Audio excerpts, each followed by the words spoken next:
I'll show you how to use a glue gun to make a beautiful, colorful artwork of a parrot. I will be also revealing my new trick. I'll show you how to create intricate looking leaf patterns in a super easy way. Follow along and I'll show you exactly how you can do it too. This original piece is now for sale at abcreativeofficial.com. Now I bought another long canvas, 50 by 20.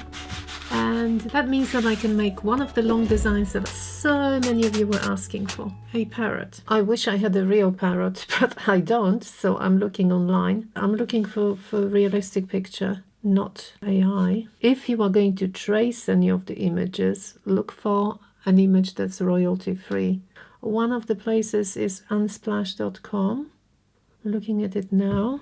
I'm checking. The length of the tails, I would say roughly the size of the whole body. Once you've decided on the pose, you can start sketching.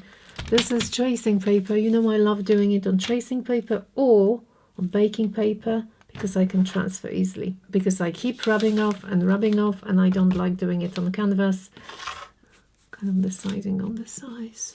I roughly got the bird, but I realized the tail is way too short. I think my bird is ready. Yes, it's going to be this way, but it doesn't matter to me.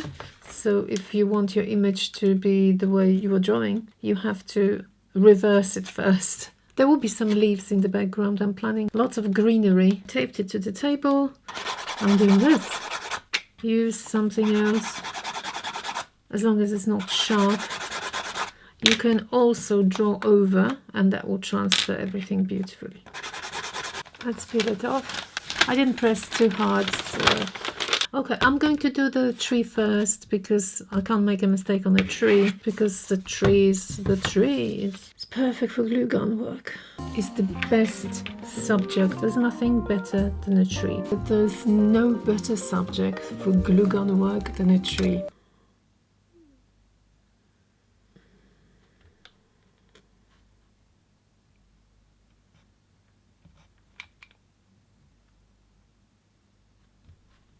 Little branch here. I like turning because I prefer going from left to right.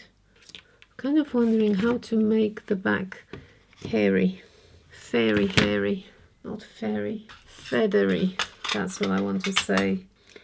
Now I have to figure out how to make the individual feathers. You know, I might go from two sides and join it at the end. Yeah, I might do that. One way and then another. It's going to be slightly longer, but I might get better feathers maybe. And why did I make so many feathers? With the longer ones it should be much easier. You can always peel a section off if you're not entirely happy with it. Wait till it's cold and then you can peel it off. I did say that I'm going to figure out halfway through the easiest way to do it. Okay, so I'll show you. The trick is to see where the glue goes. If you lose it from your side, it won't work. So I can make a perfect feather like this.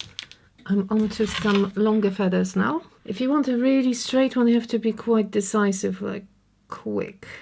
I sometimes do it too slowly, I hesitate, and then it's not very straight. But perfect, yay! Did it? Yes, yes. Okay, nice and straight. 1, 2, 3, 4, 5, and then the head. Oh, and the leg, of course. I'm going to attempt now this part.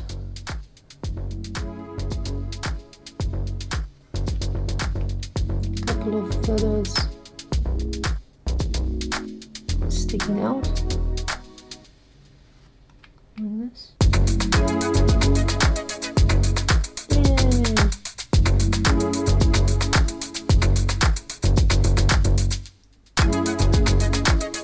Eyeball in. I'm going to glue it in. Who likes mixing paint? I'm not a great fan. But for the last hour I've been trying to mix as many different green shades as possible. From my last pour I had lots of turquoise and I've been now mixing it with burnt sienna, phthalo green, and this crazy, this is actually, I think it's almost on its own, pale green, huh. Pale green. If you haven't watched my last one, that was fun because I didn't know what I was doing and I ended up actually loving the outcome. Look at the consistency, please. See, it's pretty runny because I'm going to use a hairdryer and I like it runny. So we've got 1 part of paint to 2 parts of Floetrol. This time I used the British Floetrol and the American Floetrol as well because I'm running out of my British Overtrol, so I used this one that most of you are familiar with. And then I sprayed quite a lot of water into it because it was still too thick for me. This is regular water, nothing added. My special containers. If I'm putting them up, that means it's going to be messy because the paint will be dripping. This is the stage that you put them wherever you want, however you imagine. That's a nice dark green. I've got so many. Mixing and mixing, and then I've got a lot. The darkest colors at the bottom, as usual. It's kind of my personal preference. Who will like all those green colors? My mom, she's a great fan of greens. Hi, Mom. Maybe I'll use this one on the bird because this is more like bluish green. Oh my goodness, this is ultramarine, a very, very vibrant blue, but of course it's going to mix with the greens. When you use a hairdryer, the colors blend. I am going to move it a little bit because I don't want to use too much paint. Yep. Trying to cover sections that are dry. When you use a hairdryer, you want the paint to glide. I want to see a little bit more of this very bright green. I am even considering adding drops of gold in places. Add a little bit of brown in places, here and there. So you can imagine that there are some branches, but I'm not going to add a lot. Last week I was using this lovely baby for a reason. If you watched the last week's video, you will know why. This week there's no way. This week I'm going to reach for my monster. If you don't know him, let me introduce to Uncle Don. There's a reason behind the name, but I'm not going to go into it now. First of all, do not make anything like it. It's dangerous because I've got lots of glue gun sections that are enclosed, little sections, bigger sections, and the little baby flower will not move the paint over those sections. So that's the only reason. I'm putting it on low setting, and I'll try to be very quick because this can actually cook the paint.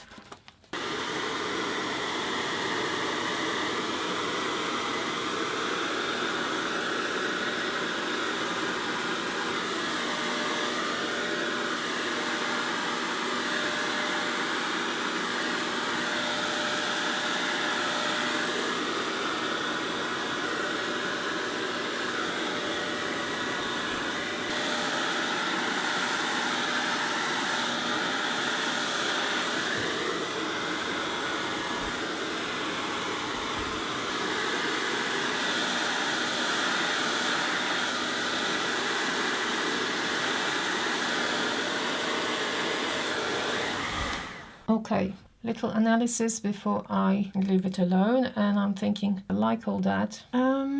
Maybe not too fond of this part, so let me change this a little bit. And here we need some coverage.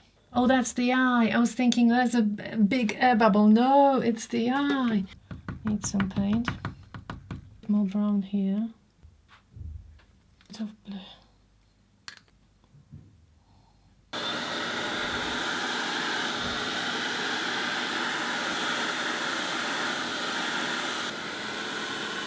I like it. The last change, I wanted a little bit of brown here.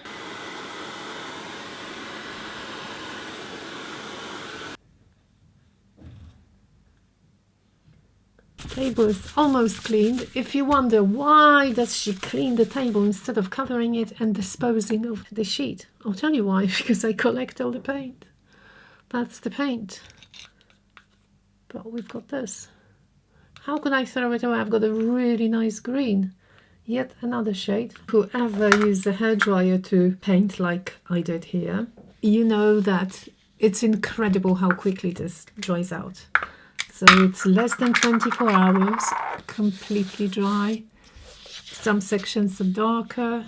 I was planning to do the jungle first, the leaves, but because I am still not sure how to do it, I choose the, as usual, the mundane, thoughtless task, which is I'm going to paint the parrot white.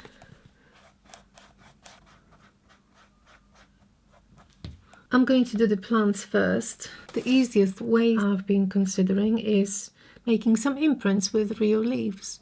And if you're not sure how to do it, I suggest watching this episode. It's a really nice painting with all the leaves you see here are real leaves printed, and I think the effect is pretty nice. I do like the background, and I would like to preserve some of the patterns. So my other option would be to paint around certain sections and create leaves this way. I could create any leaves, but I'm thinking that it probably would make sense if I was to recreate some jungle leaves, some kind of tropical leaves. So of course the best way is to do some research, tropical jungle leaves, and the super easy option is to look for some templates. So you can find templates that you can draw around, reposition, you can cut them out. Now I could draw the leaf straight here, but I want something else, and you will see why in a minute. So I am actually going to draw the leaves, or roughly, they don't have to be identical, of course. I can cut it straight away if I want to, or I can prepare as many as I want. And I don't know how many Monstera leaves do I want, maybe 3? I collect everything I make. Probably expected that I'll be collecting all the rubbish. So when I made those nice oak leaves, and they can be used as actually, I'm thinking of a tropical plant that I know. I think it's called croton. That's got the same leaf. I'm definitely going to use these. Yay! See? That's what I mean. Being a hoarder pays off sometimes. I might start applying them now. Yep. Let's do it this way. At an angle. Let's do them overlapping. I wonder how I'm going to figure it out later, but who cares?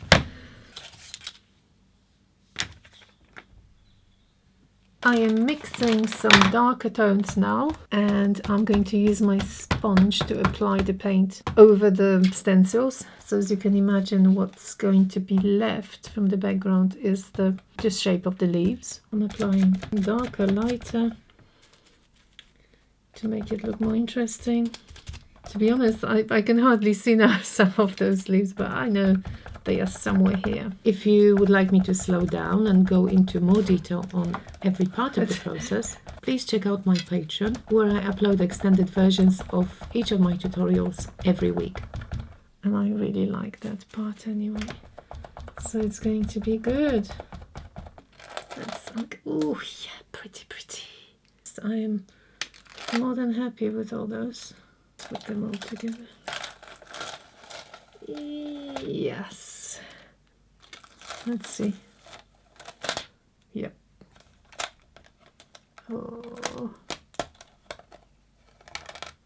I wonder what you think, because I'll be honest, and forgive me, but I am so pleased with myself. Do you know why? Because I managed to get all those leaves without painting a single one. Isn't that incredible?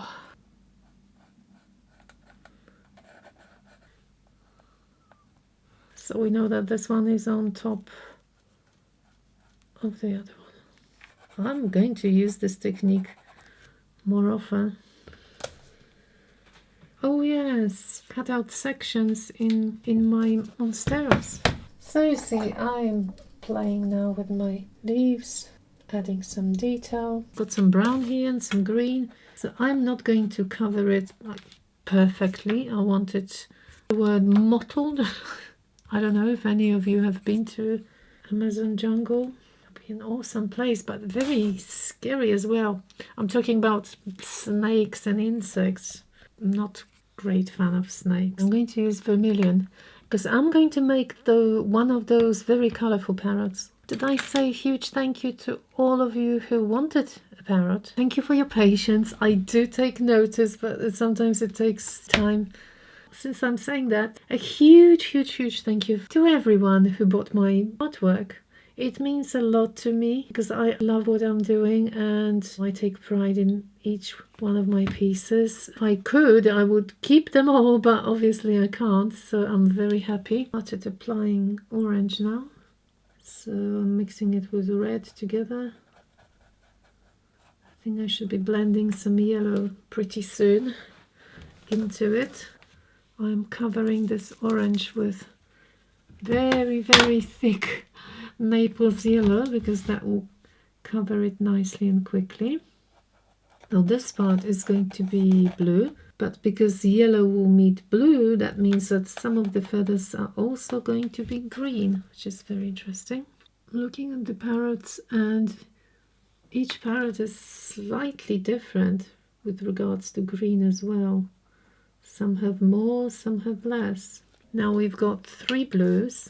Light blue permanent. I tried here and it was way too light. I've got cobalt blue and ultramarine, which might be good for the very endings.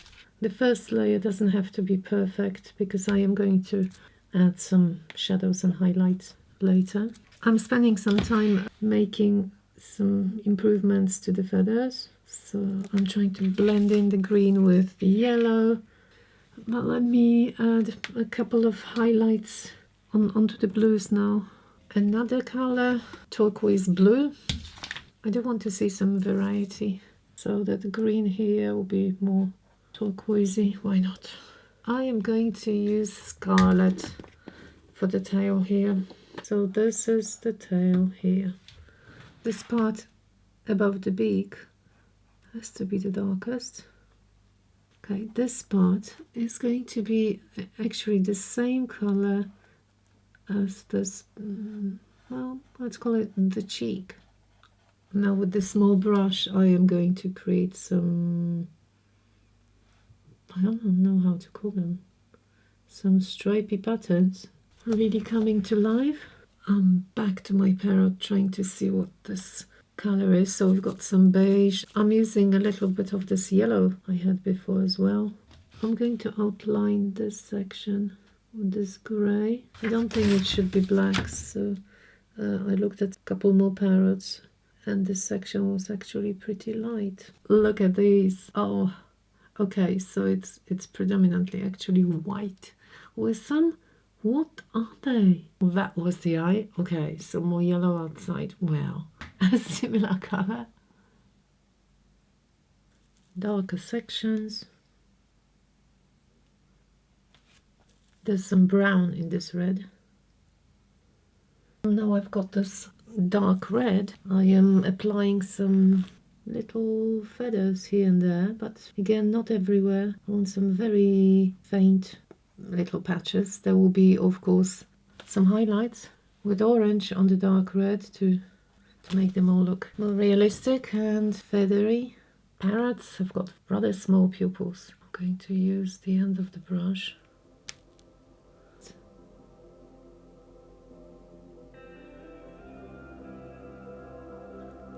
It's not too small. I am taking white and making some little marks. A bit more green on the leaves, and then I'm going to sign the piece. Whatever her name is finished.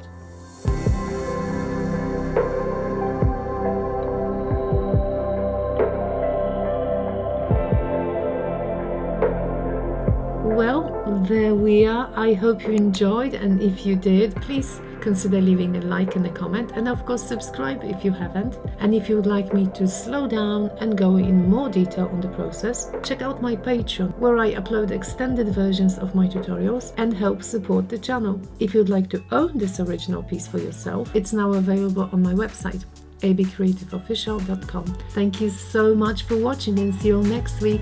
Bye bye.